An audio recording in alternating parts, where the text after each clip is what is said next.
Hello everyone. Thank you so much for coming to HiromiVoice in English. I am very glad to meet you again. So today, I'd like to talk about dating in Japan. More specific, I'd like to talk about why dating in Japan feels so different or unique. When people from other countries talk about dating in Japan, they often say things like, Japanese people are too shy, Japanese couples do not show much affection, dating in Japan feels unclear, or Japanese relationships seem very different from what I'm used to. And understand why people may feel like that. But I do not think this is simply because Japanese people are cold. No, they are not. Or because they not do love deeply. No, they do love deeply. I think it is more about how relationships are defined, how feelings are expressed, and how much emotional and physical distance people are used to. Of course, Japan is not one single dating style. It depends on the person, of course, and it depends on generation, the religion, the family, and the relationship itself. So today, I'm not saying all Japanese couples are like this. I'm just sharing some common patterns that many people may notice when they look at dating in Japan. And I will also share some of my own personal impressions. So, let's begin. Number 1. Have you ever heard this word? 告白. 告白. Relationships often become clear through 告白. One of the most famous parts of Japanese dating culture is 告白. 告白 means confessing your feelings. I like you. I want to know about you more closely, or I want to go out with you, or something like that. In many cases, a relationship in Japan officially begins when one person clearly says something like, I like you. Will you be my girlfriend? Or I like you. Will you be my boyfriend? I have said these words many times in the past. And if the other person says, yes, of course, yes, I'd love to, something like that, then the relationship becomes clear and begin. How about your country? Before that, even if two people go out together, text each other, or spend time together, some people may still feel that the relationship is not official yet. So in case they haven't hugged, kissed, or something like that yet, after 告白, we do that. Not everyone though, but most people do that. Yes. This can feel very different from some cultures, of course, where people go on dates, spend time together, kiss, meet each other's friends, and slowly become a couple without clearly saying, we are now together.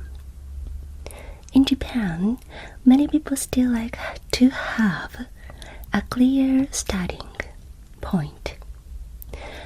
It is not always romantic or dramatic, like in anime or dramas or movies. Sometimes it is very simple. Someone may say, I like you, please go out with me. In Japanese, we often say, 好きです、付き合ってください。I like you, 好きです、付き合ってください。Will you be my boyfriend? Will you go out with me? Like this. Maybe some people have heard this 好きです、付き合ってください phrase in cartoons or animes. This phrase is the typical 告白 in Japan. It sounds very direct, but in Japanese dating culture, this kind of direct confession can actually make things easier. It gives both people a clear understanding. Are we just friends? Are we dating? Are we officially a couple? 告白 answers these questions. Of course, not everyone does this.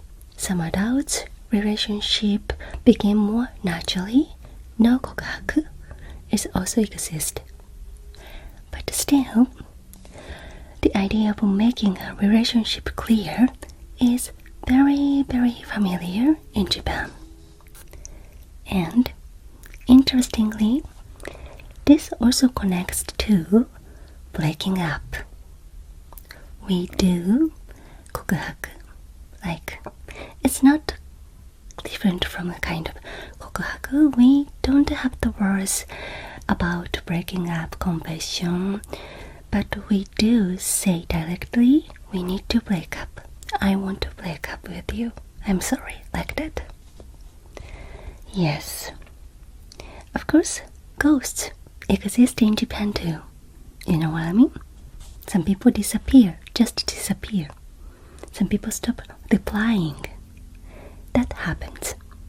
But traditionally, if you want to end a relationship, many people feel that you should say it directly. You should tell the person, I want to break up. 別れたいと思ってる. I think I want to break up with you. So in Japan, both the beginning and the ending of the relationship are often marked by words. It's very clear. The relationship begins with a confession, and it often ends with a clear conversation. This does not mean Japanese dating is always clear or easy. But compared to some cultures, there is often a stronger idea that the relationship should be defined. What do you think? Perhaps your country is the same or totally different. Number 2, love is often expressed quietly. You know what I mean? Another big difference is how love is expressed. In Japan, many couples do not say, I love you so much, I love you, blah blah blah, every single day. Actually, some people really say it. At all, in Japanese, I love you is 愛してます、愛してるよ, but 愛してる feels very strong. For many Japanese people, it can sound too dramatic for everyday life. So instead of saying I love you all the time, people may say softer words like I like you, 好きだよ, I like you so much, 大好きだよ. I feel calm when I'm with you, when I'm with you. Or just thank you every day, thank you today too. Or sometimes they may not say much at all. This can be surprising for people from cultures, other cultures where couples say I love you every day or we are verbal. Affection is very important. I do very, focusing on verbal expressions too, though. But in Japan, love is often expressed in a quieter way. What kind of the way? For many people, love is shown through actions. For example, keeping promises, showing up on time, remembering small details, helping when the other person is tired, bringing them something like tea, listening quietly, or simply staying consistent. These things may not look dramatic, but for many Japanese people, they can feel very meaningful. Of course, ideally, expressing love through words as well as action is the best. But as you know, Japanese people are shy. Too shy, most Japanese people are, and find it difficult to say. So, in Japanese dating, love is often quiet. In short, in Japan, there is a tendency to value being sincere towards your partner more than expressing your love in words. Got it? I think both are important. It is not loud. It is not always verbal. It is not always dramatic at all. But that does not mean there is no love. However, I also want to be honest. This quiet style has both good and difficult sides. Some people feel very safe with this kind of love. They feel loved through stability and consistency. But other people may feel lonely. They may think, why does not my partner say I love you, though I say I love you? Why don't they express their feelings more? Do they really care about me? So this quiet affection can be beautiful, maybe, and its action is the most important, I think, but it can be also confusing, especially if you are used to more direct affection. Japanese dating may feel a little distant at first. Number 3. Romance is often treated as something private. This also connects to public displays of affection. In Japan, romance is often treated as something private. Holding hands is common, but kissing in public is still not very common in Japan. Hugging passionately in public is also not very common. Of course, you may see it sometimes, especially among younger people or in big cities. But compared to some countries, Japanese couples are usually more modest in public. This is not always because people are ashamed of love. This is more about the idea of standing out too much. Many Japanese people are very aware of the people around them. They may think, is this place appropriate? Are we making other people uncomfortable? Are people looking at us? So even in romantic relationships, people often think about the atmosphere around them. In Japan, love may be strong, but it is often expressed privately. A couple may be close when they are alone, but in public, they may look quite calm. But in public, they may look quite calm. This can sometimes confuse people from other countries or cultures. They may think, are they really a couple? But in Japan, a calm public attitude does not always mean a relationship is cold. It may simply mean that the couple separates private affection from public behavior. That's true, yes. Number 4, meeting the parents can feel very serious. Another important point is meeting the parents. In some countries, introducing your boyfriend or girlfriend to your family can be quite casual or normal. You may bring your partner to a family dinner, a birthday party, or holiday gathering without thinking too deeply about it. But in Japan, meeting the parents often feels more serious. For many people, introducing a partner to their parents means this relationship is really serious. Or we may be thinking about marriage.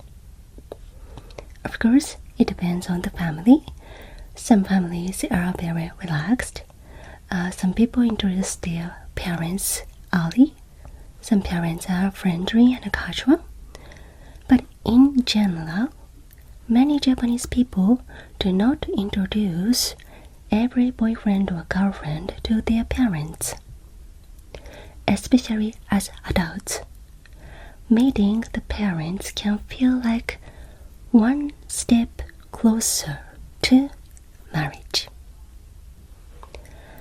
So, if a Japanese person says, I want you to meet my parents, 両親に会わせたいんだけど, it may carry a lot of meaning. It may not always mean, let's get married soon, but it often means I see this relationship as serious. This is one reason why some Japanese people may be careful about bringing a partner home. They may not want their parents to ask too many questions. They may not want the relationship to become too serious too quickly. Or they may feel that introducing someone to the family creates a certain responsibility. So in Japan, meeting the parents is often not just a casual event. It can be a sign that the relationship has entered a more serious stage. It depends on the people though, but yeah. So, here is the idea. If you have Japanese girlfriend or boyfriend, you want to get married with them, but he or she does not look like that. You are like upset kind of. Then you can suggest them, I think I want you to introduce my parents, or I want you, no. So you can bring them the suggestion or proposal, like, I want to introduce you to my parents, and I want you to introduce me to your parents. How about this? Do you like that? We can ask this. And after that, their facial expressions, you can see how he or she thinks the relationship. You know, maybe, yes, it works a little bit. Okay, number 5. Dating does not always mean contact texting. Another difference is communication frequency. Japan is sometimes compared with Korea when people talk about dating culture. We are next countries, right? And we are Asian. But I think the style of dating or relationship is totally different. In Korea, people often talk about couples texting very often. Is it true? Calling each other and staying closely connected throughout the day. Of course, I'm not Korean, so I cannot speak deeply about Korean dating culture. But from what is often discussed, Korean couples are sometimes seen as having more frequent communication. Japan can feel a little different. Of course, it depends on the couple. Some Japanese couples text many times a day, like a Korean. Some people want good morning messages, good night messages, and frequent updates. But culturally, I do not think there is a very strong idea in Japan that couples must stay connected all day long. Many people may send just a few messages a day, especially when they are working, studying, spending with friends, or simply focusing on their own life. Some people may not reply for several hours, and it does not always mean something is wrong. For some people, this can feel distant. If you come from a culture where couples text very often, you may wonder, are they not interested in me? Are they too cold? Is he dating with some other girl or something like that? But in Japanese relationships, fewer messages do not always mean less affection. Sometimes it simply means that both people are giving each other space. For some Japanese people, a relationship does not have to mean constant communication. You can care about somebody deeply and still have your own time. You can love somebody and still not text them all day. So, in Japanese dating, love does not always appear as constant messages. Sometimes it appears as trust. The trust that even if you are not talking every minute, the relationship is still here. Number 6. Personal space is becoming more important. In recent years, I also feel that personal space has become more important in Japan.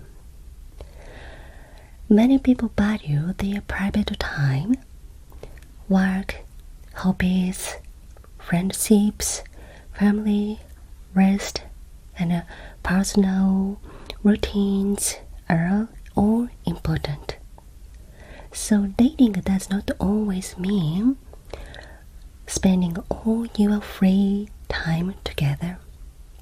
Some people want a romantic relationship, of course, but they also want to keep their own life. This may be especially true for adults who are busy with work, family, or personal goals. In Japan, many people are very tired from work. Some people have long working hours. Some people need time alone to recover. So, even if they love someone, they may still need personal space. This can sometimes look distant, but for many people, it is not about rejecting the partner. This is about keeping a balance I think this is becoming more common. A romantic relationship is important, but it is not always the center of everything.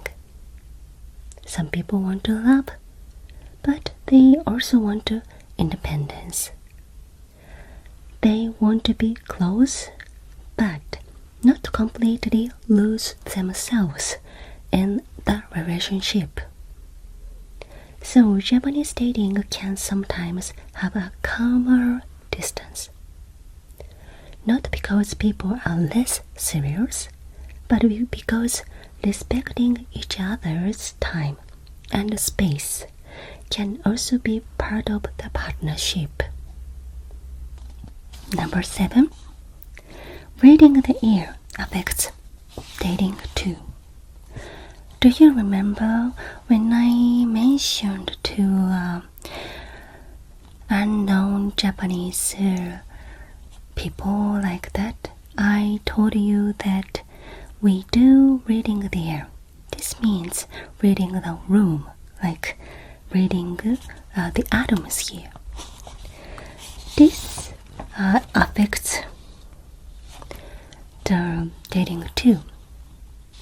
In Japan, people often try to understand feelings through atmosphere, timing, physical expressions, silence, and small actions. This happens not only in dating, but also in friendships, family, school, and work. People may not always say everything directly.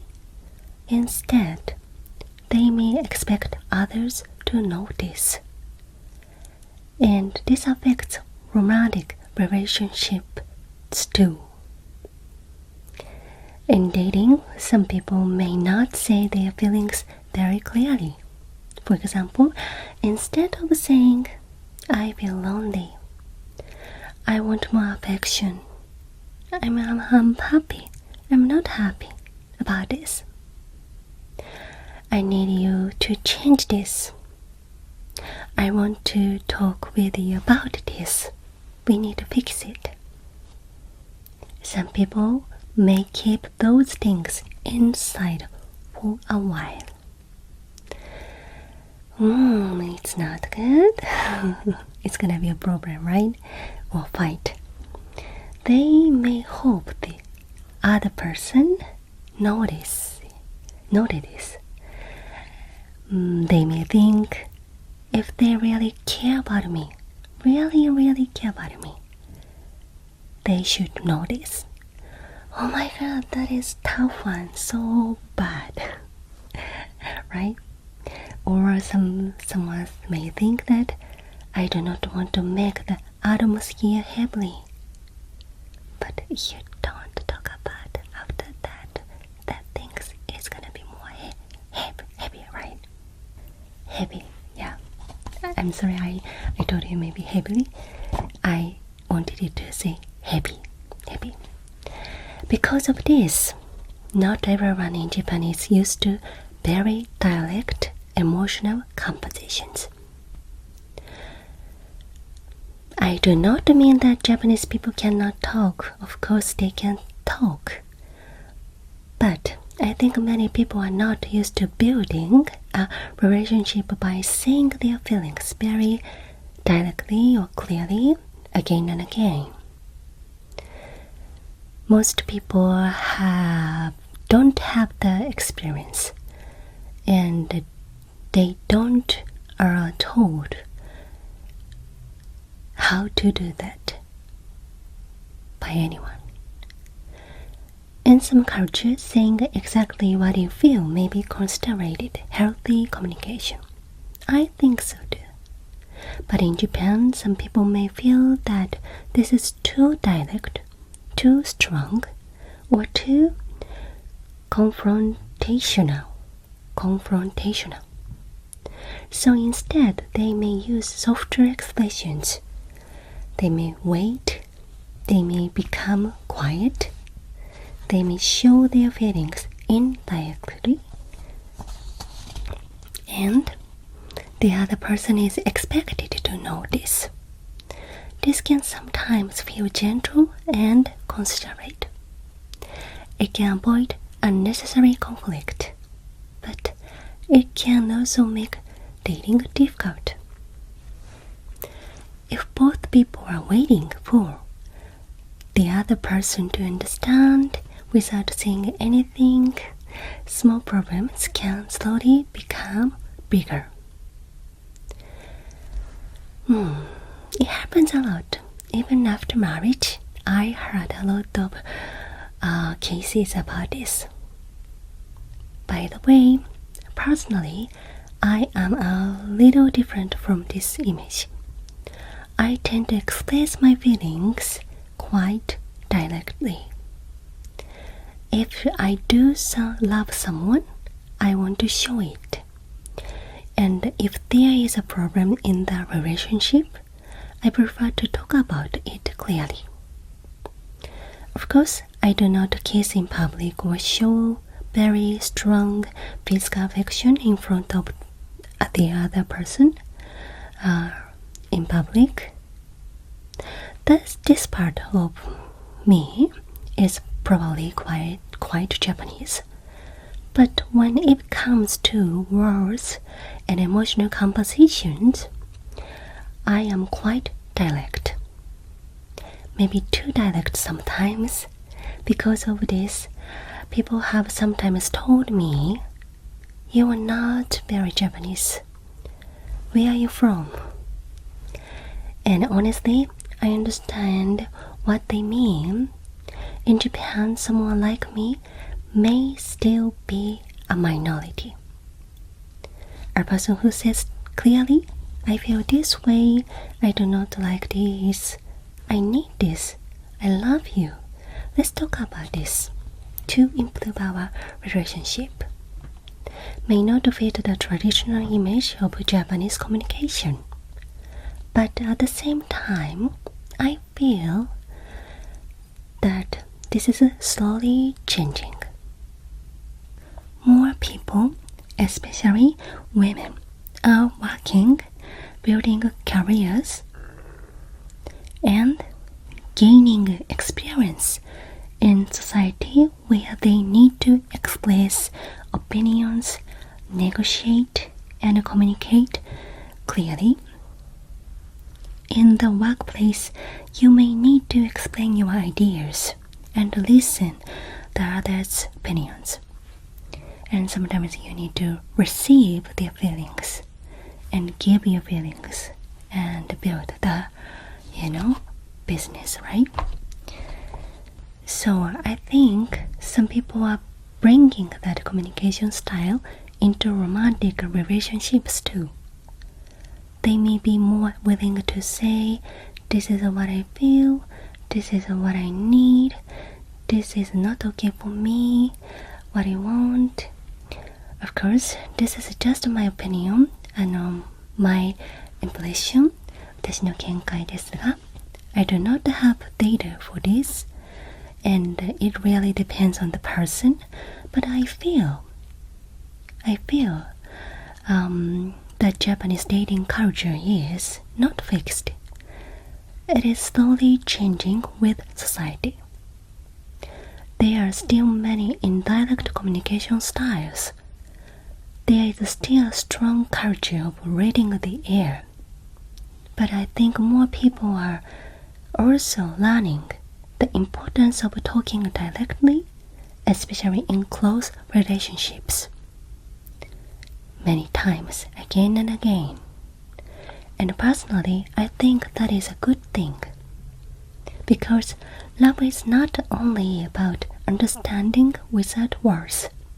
Sometimes, love also means having the courage to say things clearly. Of course, with considerate and love and respect. Alright, number 8. Dating and marriage can still feel connected. I think it's natural for many countries. What are your countries? What about you? Another point is that dating and marriage can still feel connected in Japan. Today, many Japanese people date freely. Most people do not date only for marriage. There are cultural relationships, there are young couples, there are people who just want to enjoy dating, there are people who don't want marriage at all. So I do not want to say that every relationship in Japan is about marriage, of course. That would not be true. But especially after a certain age, dating somebody seriously can naturally lead to thinking about the future. This is also why meeting the parents can feel serious. It is also why some people may be careful before starting a relationship. They may ask themselves, can I imagine a future with this person? Can I introduce this person to my family someday? Can we build a stable life together? Do we have similar values? So Japanese dating can sometimes feel cautious, not because people do not want to romance, but because serious relationships often come with a sense of responsibility. This may also be connected to Japanese society in general. Marriage, family, work, money, and social expectations can feel very heavy. So some people may hesitate to start a relationship unless they feel ready. Others may enjoy dating but avoid thinking about marriage.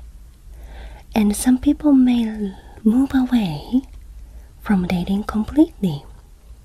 This is a bigger topic, so I would like to talk about it in another video.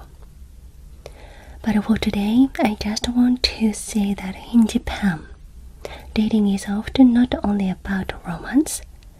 For many people, it can also be connected to responsibility, family, and the future. Alright, how was today's video? Did you enjoy this? And what did you feel? I want to know what is dating like in your country, so please let me know in the comments. I would be glad. Thank you so much for watching today as well. I hope to see you guys in the next video. お疲れ様でした。おやすみなさい。